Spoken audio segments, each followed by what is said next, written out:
Bien-aimés dans le Seigneur, Shalom.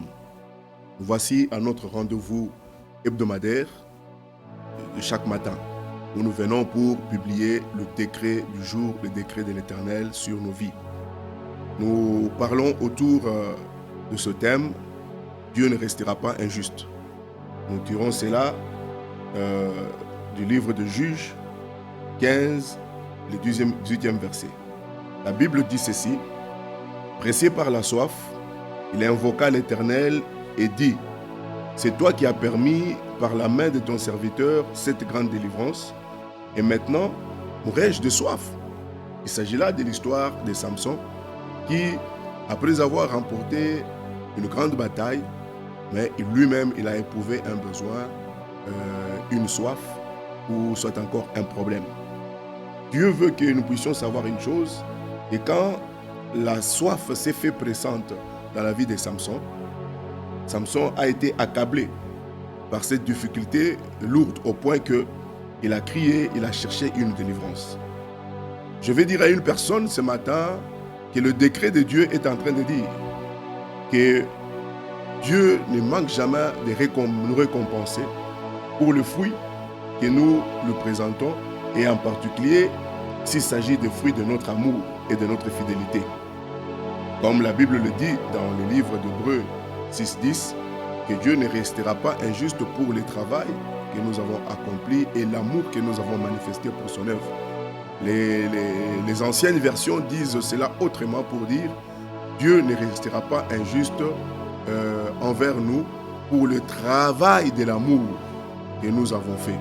C'est-à-dire, l'écrivain, donc, soit encore le rédacteur des Écritures, il ne veut pas dire que Dieu est là pour récompenser toutes les œuvres humaines. Mais chaque œuvre faite avec amour, chaque action portée envers son prochain par amour, la Bible nous dit clairement que Dieu ne laissera pas ses œuvres sans qu'il y ait une récompense. De la même façon que pour Samson, c'était par amour qu'il a fait un travail pour le camp de Dieu, pour le royaume. Il a vaincu les Philistins, mais au finish, lui-même, il a connu une grande soif. Il nous arrive des fois à expérimenter cela, alors que vous aviez accompli de grandes choses pour le Seigneur, pour son nom et pour son œuvre, mais des petits soucis, des petits problèmes qui restent jusque-là irrésolus, et des fois ça nous tourmente, nous nous posons beaucoup de questions. Dieu permet justement que cela arrive pour que nous puissions au fait garder notre dépendance à Dieu, que nous ne puissions pas nous reposer sur les victoires que nous avons accomplies en son nom, mais que nous puissions comprendre que peu importe ce que nous avons fait en son nom, nous devons rester dépendants. Et la vérité, c'est que ce que nous avons fait par amour, nous ne devons pas le regretter, parce qu'il y a toujours une récompense qui est attachée à cela, parce que Dieu reste fidèle. Donc Dieu n'est pas injuste pour oublier ce que vous avez fait. Dieu ne va pas oublier, ne va pas manquer à récompenser ce que vous avez accompli pour son œuvre.